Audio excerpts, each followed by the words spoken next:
Welcome to the latest Land of 10 Iowa Facebook Live session. I am Bobby Gesse alongside Scott Dochterman. Scott, I'll let you take it over from here since I apparently am struggling to speak English right now. Yeah, how's it going, everybody? Here we are in mid-November. Only 2 games left. 10 days from now, we're going to be in the middle of the third quarter in Nebraska, and we're going to be going, man, the season just flew by. It always seems to do that.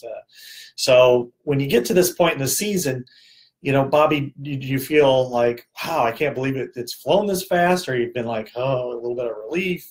Fans seem to be in that mix too. Yeah, I think this year I'm surprised with how fast it's going. The season always seems to drag and go really fast at the same time, which I don't think the readers understand by covering it, just because it's 3 months of games. You have another month of preseason workout, so it's 4 months there, so it's a sizable chunk of time. But this year, the whole thing's it just seemed like we were here for the game where they were playing Wyoming 3 days ago, and all of a sudden they're here. So it's gone really, really fast for me, which is kind of, I think, surprising, just because it's 12 weeks, and that's not a short period of time. What about for you?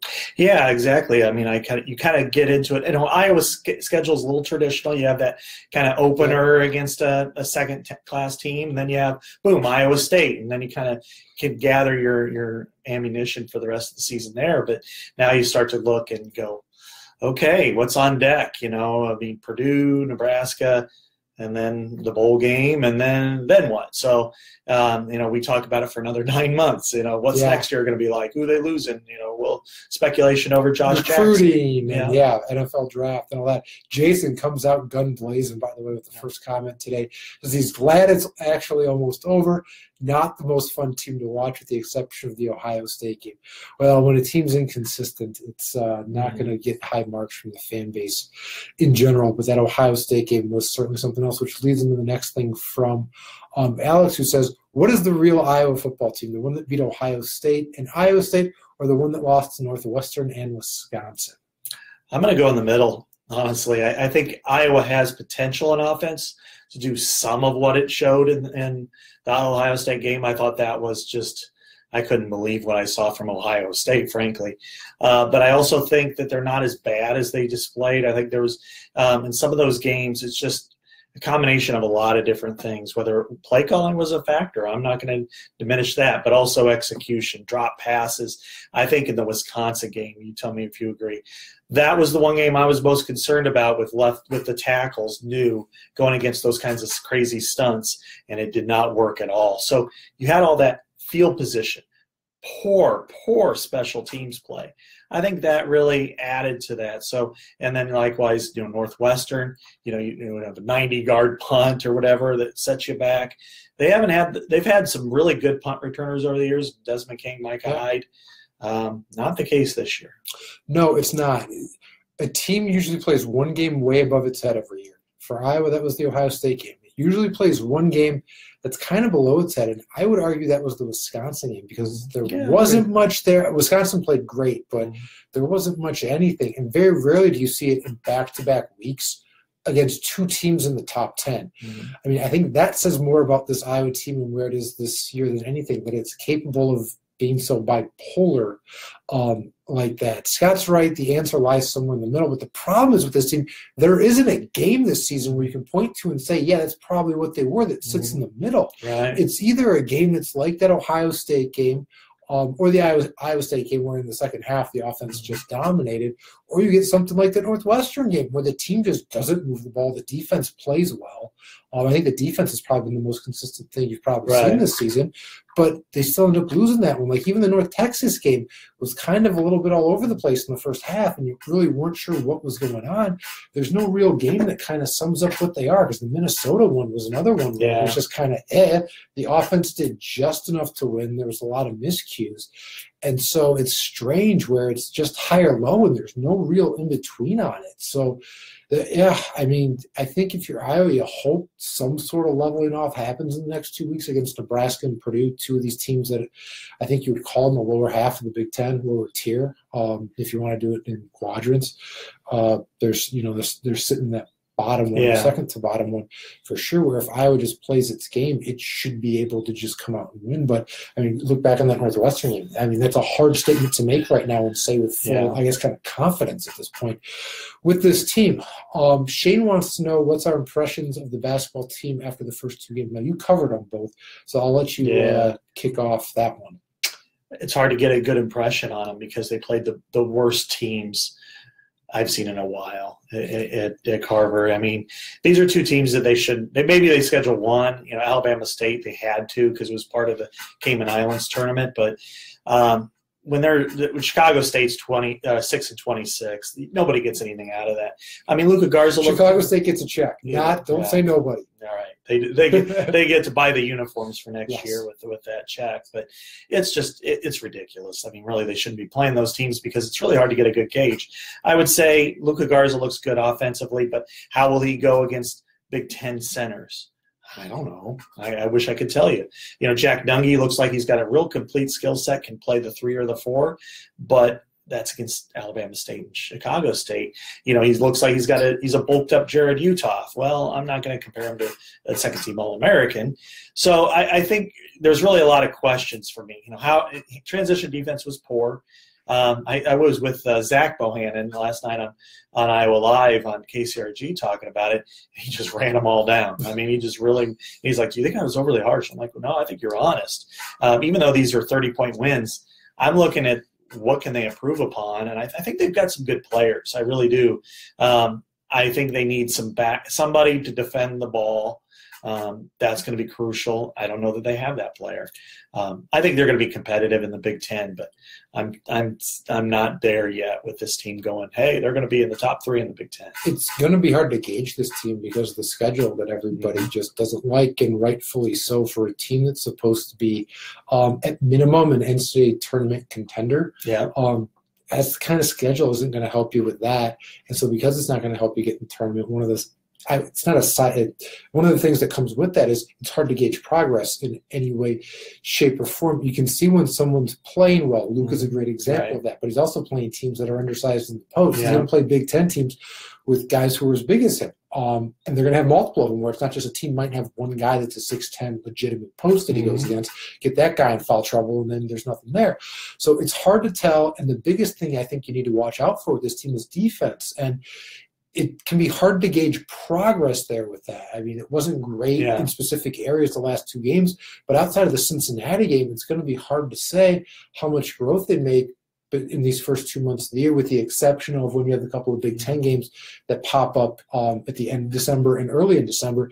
It's just going to be tough to figure too much out about this team until you get into the meat of Big Ten play, I think, that last week or so post-Christmas in December. And, you know, I don't think that's an answer fans are going to like, but with the way the schedule's set up, you know, I think that's the way it is. And if you get any answers, I think, early, it's mostly going to be negative that things aren't where they're supposed to be, because you'll see them playing well against the Chicago States that pop up on the schedule and go, but does that mean anything? And so it'll be hard to answer that part of the question over the next really, 4 or 5 weeks. My analysis with basketball, I've done this for 12 plus years with Iowa, is when you get these games, it's not really, you don't judge the score, you don't really judge the stats. You try to judge the possession by possession. How is the flow? I think the second game looked a lot better than the first. I thought their defense was more in tune.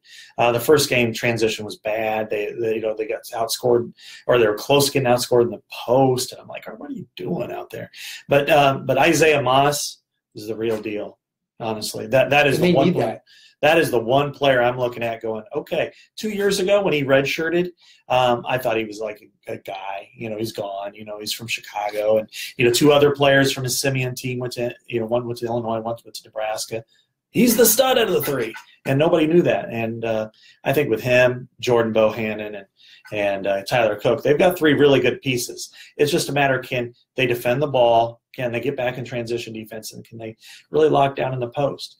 I don't know that they're going to be able to do that for a while. Yeah. Bob wants to know why the tight ends weren't used much at all against Wisconsin. The short answer is Wisconsin just took them away. There weren't too many opportunities for them to get open downfield, and the best chance for them to get involved in the passing game was the deep shot to Noah Fant, and he just dropped the ball. Yeah. There weren't too many options. The interception happened when Nate was looking I forget which tight end it was. It was Was it Fant? But that happened there. He had him running a crossing route, and I don't think Nate saw Edwards, the linebacker. He started up looking like a rush coming to the line, and then backtracked. And that was a Nate. If you don't have the linebacker there, it would have been open, which is what I think they initially saw. So that's what I think you got to credit the opposition. They took away a lot of Iowa's receiving options.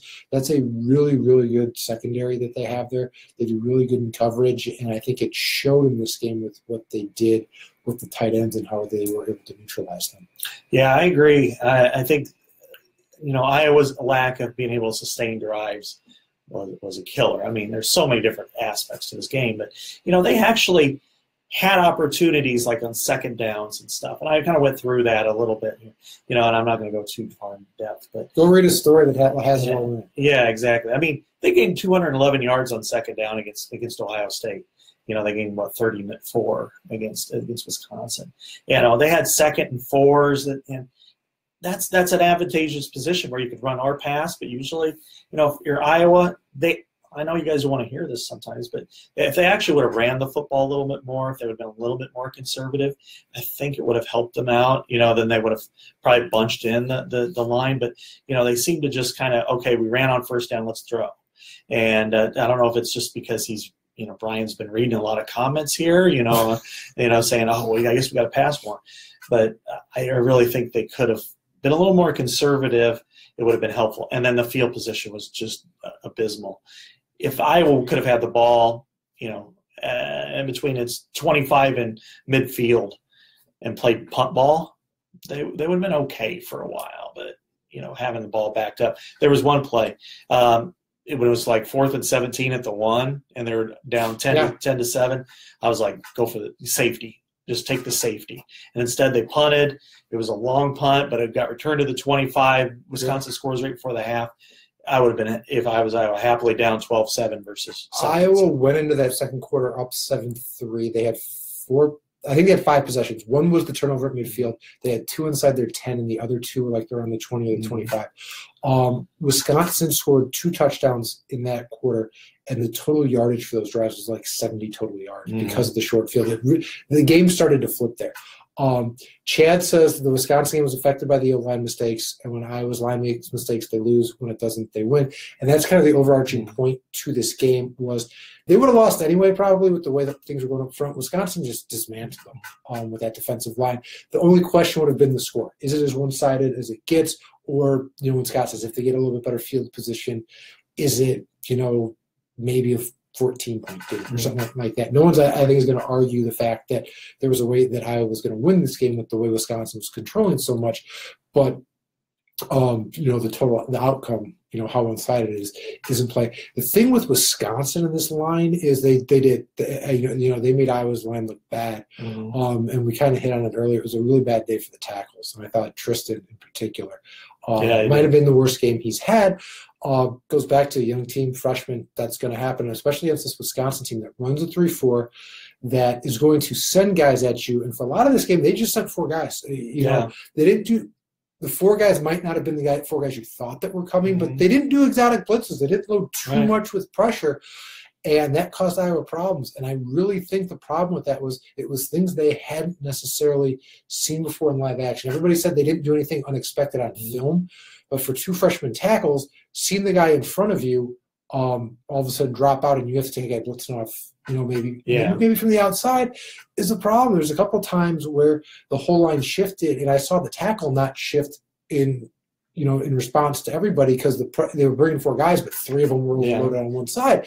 And so it didn't result into a sack or a tackle for loss, but it impacted the fact Iowa had no yardage. And I think what Wisconsin does, the fact Iowa doesn't see this 3-4 that often, you only have a few days to prep for it, is a problem for this team. Everybody at Iowa said it really wasn't last week. It was the rare player or coach who said that was the case, but I think it impacts things more than they let on. I think it's exactly like playing a Georgia Tech or an Air Force who runs the option, where you don't have enough time to go for it, especially in a league like this where not a lot of teams run the 3-4. Yeah, last spring, when I was in Indianapolis for the Combine, I talked to like Vince Beagle and T.J. Watt, and then I also talked to George Kittle and Cole Croston kind of about that, blocking it. And they were, emphatic about all the challenges that they present because they're more, Kittle described them more like tight ends, and they don't have necessarily, responsibilities to set the edge, that they can do whatever they want. They can cut inside of you. And, it's a strange defense. And then the intensity with which they play is, it's Wisconsin football. It's tough. And so, if Iowa had Boone Myers and Ike Bucker, it would have been much more solidified. I mean, it's hard to say. I'm not going to say that Iowa could have, should have, would have won, but it would have been a much more competitive game. And then if you would have had a punt returner that would have fair caught the ball in the 22 instead of letting it go, they might have had a better opportunity. You knew Iowa was going to miss McCarron and King this year with the return game. I don't think you knew they would miss it into the ways they have, where you have so many punts that just either fall and then roll for 20 yards where you go, the guy should have just fair caught that or something, or catches one on their own 4, and all of a sudden it's the same spot where you're on your own 10 or 5, and now it's best luck with the field position game because the odds of going 90 yards for a touchdown is so extremely low in college football. Right. Exactly. So Deborah mentions beat Purdue. That's the next game, so that's what they got to do. So Joe mentions how much of the Wisconsin game was a letdown from Ohio State. I don't think much. I know Josie Jewell kind of said, look, I think we had the right mind frame, last week, and mindset going into the game, no real issues. I kind of agree with that. I think when you get in a game like that, I mean, they had a pick 6 right away. But it's such a physical grind, and that's a good team too. Nobody picked this one to be another 55, 20. Nobody picked 30 points for either team in that game. I would have picked the under probably on the total points of 30 for that game. Yeah, I don't think that it was, a letdown. It was more so Wisconsin just executed, and man, they put on a performance. I think that let everybody know why they're a legitimate team to be considered for the playoff. They have shaky quarterback play, but beyond that, the rest of that team is really good. And they just, that was a highlight reel game for them for 4 games. And it got downhill fast for Iowa, especially in the second quarter, and they never really were able to regain anything. And that happens sometimes. Sometimes it's a lot of what the other team does. Iowa didn't play great, they didn't execute, but I would say 75% of that game was just the Badgers. You just gotta tip your hat and move on. It's tough to do as a fan, but that's kind of what happened. Well, you look at, the key series, key couple of plays to the game, was Iowa's down 17-14 with about 6.5 minutes left in the game, in the third quarter. At that point, it's anybody's ball game. And after Josh Jackson intercepted that, I thought, oh, this is going to be one of those magical games where an undefeated team gets beat and hates themselves for it. If Fant, corrals that ball with 2 hands, Iowa's got the ball at least at the 40, maybe farther for Wisconsin. Then it's like a, bleep situation for the Badgers. Instead, 2 plays later, fumble, touchdown, down 10. That's the game right there, actually. You could have just ended it there. And that's exactly what I thought, too. And then don't mistake the fact that Wisconsin looked at the Iowa film from Ohio State and said, we better be on our A game or they're going to beat us. And this is our rival, Heartland Trophy. They want to win the division. They have everything at stake. And they knew. So I imagine their week of preparation was probably as tuned in as it was all year. So I think all of those things played into a factor. You tip your cap. The Badgers played much better than Iowa. And I guess that's where we sit.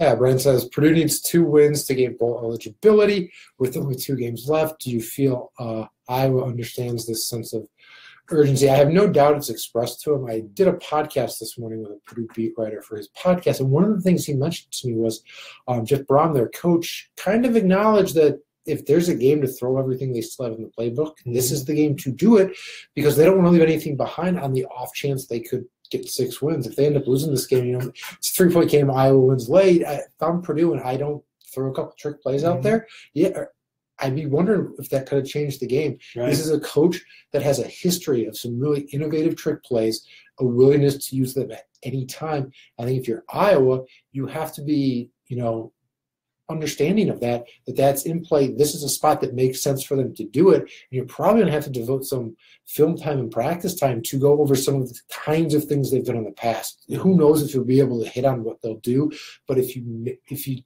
just remind your players consistently during the week, be ready for this. I think that's your best shot to be able to be prepared for it. That's really all you can do. And yeah, I think this is a game where Purdue's going to come out just slug and see what they can do, because they've got nothing to lose. If they win this one, they've got a shot at a bowl game. If not, oh well. Yeah, and Iowa's won, I think, 4 in a row in this series. Mm-hmm. It's Purdue's been non-competitive for a long time, and Jeff Brom has come in, and I think what surprised me the most is the way the defense has improved.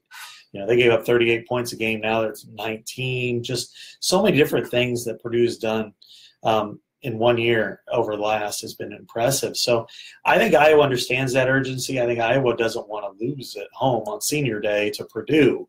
But I do think this is a tricky game. I think if Iowa can't run the football, then I think you're in a game that could go down to the end. And I don't think you want that, anyway, but you don't want it against Purdue. Iowa fans are going to hate hearing this, but the Purdue defense has played really well the last several weeks. They only allow 139 rushing yards per game. And also, I know most people haven't watched a lot of Purdue football because not even Purdue fans do most years. The start of this year is a little bit different.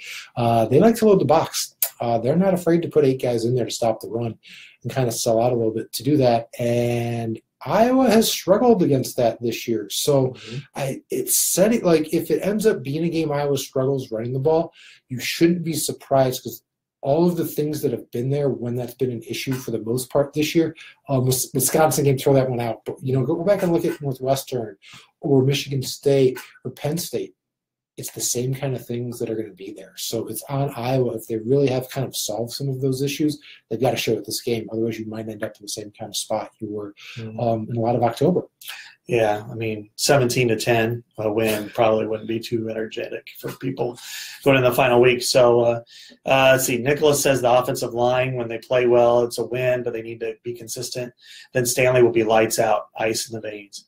I like Stanley a lot. I really do. I think he's going to be a terrific quarterback in the future. But I think right now, offensive line, that's been the tough spot this year, because if they would have been all healthy, it's hard to say, but it's probably different. How much so, who knows? But yeah, I don't like to get in all the hypotheticals of what would have happened if whatever, but still, it's just I think right now they're when he's had time to throw, he's shown the ability that he tends to make good decisions more often than not, and puts the ball at least in the spot for Iowa to at least gain 5 yards on a dump down route, if not find the guy who's open a little bit farther downfield. And then when there's the games where he doesn't have much time to throw the ball, is the games where you saw like this week where the stat line doesn't look good, the passing game doesn't get going.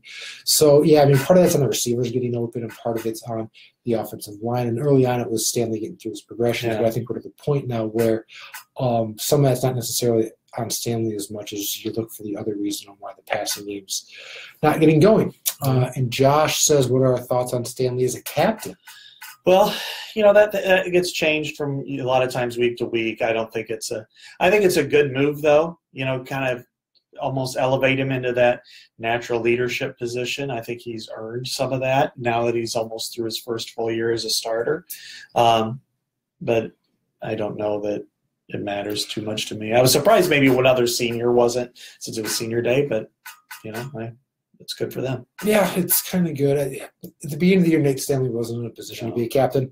The fact he was still trying to figure out his role, the plays, making sure the game slowed down, all the rest of that. He's an introvert. He wasn't talking much. The other thing is, guys have said the last few weeks, he's kind of let his personality show a little bit more. So I think he's my take on that is he's doing it because he's more comfortable with the offense, his role, what he has to do, so he can speak up a little more, whether it's a quarterback saying, hey, get that block, we're audible into this, or whether it's just being a guy who says, nice catch, something like that. And there was no chance of him being a captain until that verbal part came out of it, because quarterback's a position you want to see that happen with. And in time, it was going to happen just because that's the way it is with virtually every team. Yeah. But up until 3 weeks ago, I don't think you would have even entertained that notion for Stanley, just because he wasn't verbal enough as a signal caller to put him and captain even in the same sentence, really, unless you were saying he was in the huddle with one. Right, exactly. Yeah. Mike wants to know if there's any news on Davion Nixon, the JUCO DT who Alabama offered.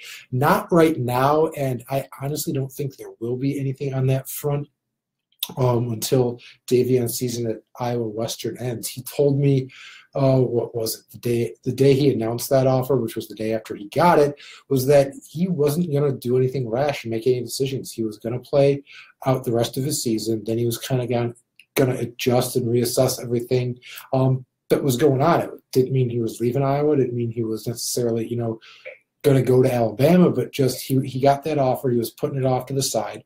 He made sure Iowa knew about it. He called them the day he got the offer just to let them know. But he's focused on his football season, which is going great. And he's putting up defensive tackle and stats playing at defensive tackle at JUCO this year, which is part of the reason why Alabama came after him. And he's also focusing on his grades because the only reason he can get to Iowa at the semester is the NCAA appeal that he won that said his grades are fine. He doesn't need to spend full 2 years in JUCO as a non-qualifier. That if he maintains, and I don't know what it is, a specific GPA, he can come in right away. So he's focused on the two things that matter to ensure he can play D1 football next year. And it's probably in December once the season ends because Iowa Western's going to the playoffs. So he'll probably be playing for a while. Once that ends, he's going to kind of reassess everything. So you're in a holding pattern for a few weeks on that. Yeah. Definitely if he makes it to Iowa, though, he's definitely in the rotation. I thought last year when he ended up signing and after going and talking to all the people around him on the Next Generation visit, had the impression he was a diamond in the rough, and the more people I talked to just solidified that. I had a coach that said if he would have went to JUCO, he would have had a bunch of SEC offers, and we're kind of seeing that now with the big dog in the SEC coming after him. The grades were the only reason that people weren't on him. He has the size. He has quickness you don't see there. Kid's a hard worker. He's got a motor. He's shown a knack to make plays. He's physical. It's everything you want in a defensive tackle. And so, yeah, if Iowa can get him, he has the potential to be a plug-and-play starter from day one. Not that it'll happen. He's probably a rotation guy at minimum. But I wouldn't be surprised if he ends up at Iowa. You see him starting that first game. Yeah. Chad mentions back to the Wisconsin game that if Iowa could have had the ball in the first quarter, that might have helped as well. They ran only 3 or 4 plays in that quarter. Yeah, they had the pick 6, and then Wisconsin went on a long drive, so it kind of changed everything. So, I guess, but they could have kept the ball a little bit longer in the other quarters too, I suppose. Yeah, but here's the thing: if you give them an extra possession in that first quarter, it's probably thrown out like everything else. So it doesn't change the fact they're probably losing that game because of the way Wisconsin played, especially on the line. Gary's taken over the Facebook Live, turning this into outdoors session. Wants to know if we have any information on pheasant hunting in South Dakota. I have no information on pheasant hunting anywhere except for the fact that I like pheasant. Yeah, it's good. I don't have anything on the South Dakota side, but really don't have anything on the Iowa side either, unfortunately. But you're looking at two guys who aren't big hunters. In fact, if football season takes out, even if you are and you cover college football, you have no time to hunt anyway because of the job. So best of luck hunting, Gary, in South Dakota or wherever you go. Hopefully you get a few birds and some yummy dinners for you. It's good food. I'll tell you what, check out Antler Athlete on Instagram, Facebook, and Twitter. James Vandenberg and Brett Metcalf go out and film all their outdoor activities. I wrote about them on Easter this year, and they are that was a lot of fun. I enjoyed doing that. So. Nicholas wants us to go back to the punt return. He wants to know why Iowa doesn't try anyone else that's really hurting field position. The thing that's amazed me with this is that they just haven't gone to – I covered an Iowa State team that did this, that they just had a guy who fair caught it every time regardless if anybody was around him, just to ensure they didn't lose more field position. They didn't have anybody they felt confident with running it and catching it, but there's enough guys that have enough history of it in high school. Just that, catch it. Yeah. That's all you got to do. I'm amazed that they kind of haven't gone to that if you're on the 10-yard line and it goes over your head, let it go. Otherwise, wherever it is, just fair catch it. They're at that point where, at a minimum, that hurts them less than letting the ball roll like it does every week. That's all Micah Hyde did. He didn't even qualify for the Big Ten. And, of course, seeing what he's done in the NFL. I remember, I think he had after his 3rd or 4th touchdown with the Packers, somebody asked him, why didn't you do that at Iowa? He's like, because all he had is freshmen in front of me, and they wanted me to fair catch the ball. So that's all he did here. And everybody was frustrated because we've seen what he could do. And Desmond King was the first one that was allowed to do anything with the ball. Right? Yeah. When it's like less than 0. Usually you try to get a net zero and like, okay, fair catch, just get the ball. But when you let the ball go and it rolls into the 8-yard line or the 5, I mean, you can't. You ruin a couple of possessions that way, and so yeah. And then I think punting is also what he mentioned, straight up punting. I don't understand that either. I would have just went with Gersonde. You already pulled his red shirt. You had Colton Rastetter blow the fake last week. I've seen players get benched for the rest of their careers for less, so I was surprised with that. So. Yeah, but both just strange, odd, and that's usually something Iowa excels at, and for some reason it's just weird this year. And so I have no answer on that one. Philip says, okay, the alignment was bad. Where were the pre-second half adjustments, counters, using the running backs as receivers, running routes over the D? Surely they can coach better when they have a game held us to 100 yards. Yeah, that it's not. It was. We said this in the drive coming home. It wasn't the best game planning. It wasn't the best execution on offense, and they ran a new team that played. I don't want to say perfect, but really well. It was an interesting concoction of things that come together to get to that point. But I will say on this, there was nothing that was working in that playbook. It doesn't matter what concept you wanted to try, flip to, package, play. It wasn't going anywhere.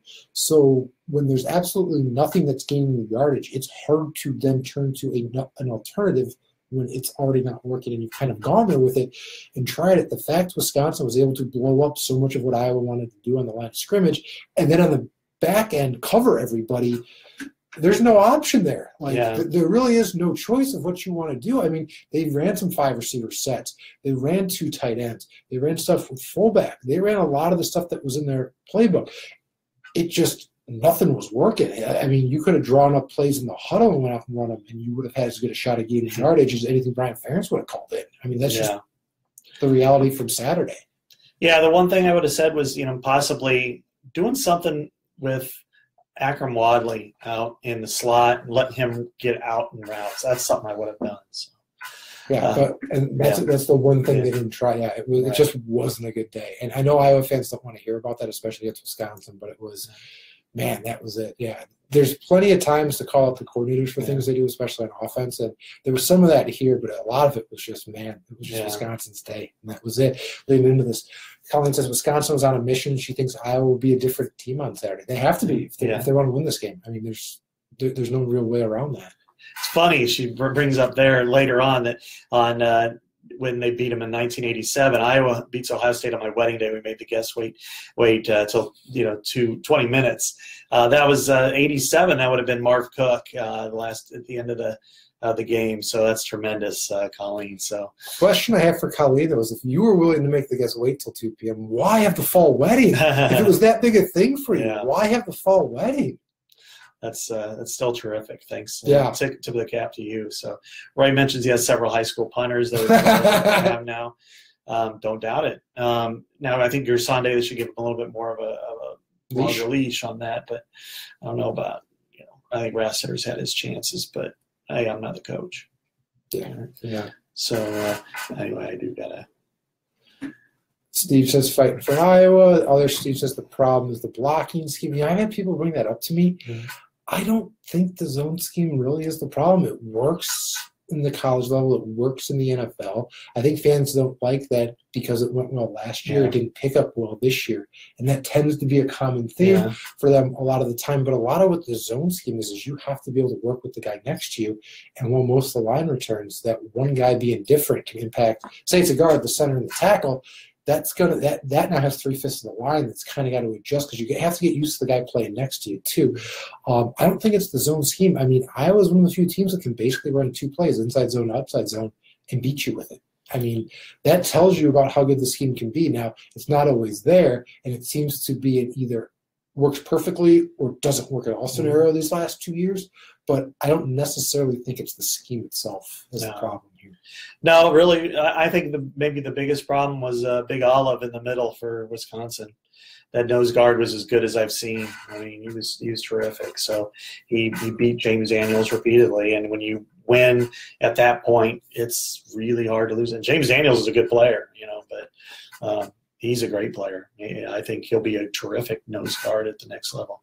Yeah, Jeff thinks Iowa's going to be fine. He's got the truck. Yeah, and second, Jeff says Iowa by 22. So if you want to trust the Jeffs, bet the over.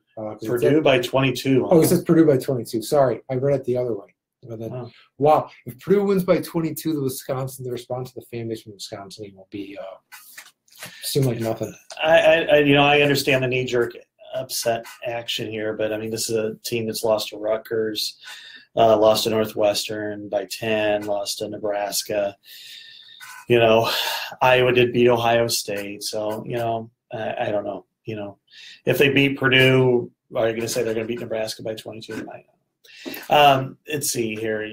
Chad says he's met and watched Jeff Braun when he coached for the Louisville Fire of AFL2. AFL2, there we go. Creative is an understatement. Yeah, and yes, I think saying it. I think the Big Ten, they should publicly say he'd be a great coach at Tennessee.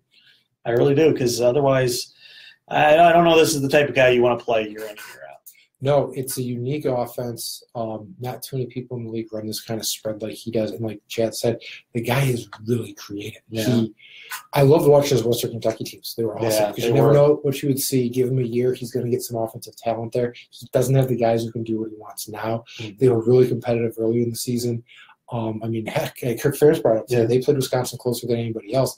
They just don't have the offense now. They'll probably take a step back defensively next year, but in this league, having an offense can win you some of the games because there aren't a lot of teams that can kind of just go out and score. They beat Minnesota. If you could beat the lower half, win most of your non-conference games, you've got a chance to make to a bowl game. So, yeah. All right, so we'll wrap up this Facebook Live session. Thanks, everybody, for taking part with the questions. We'll be back on Saturday before the Iowa-Purdue game. So thanks again, everybody. We'll see you on Saturday. All right. Have a good one.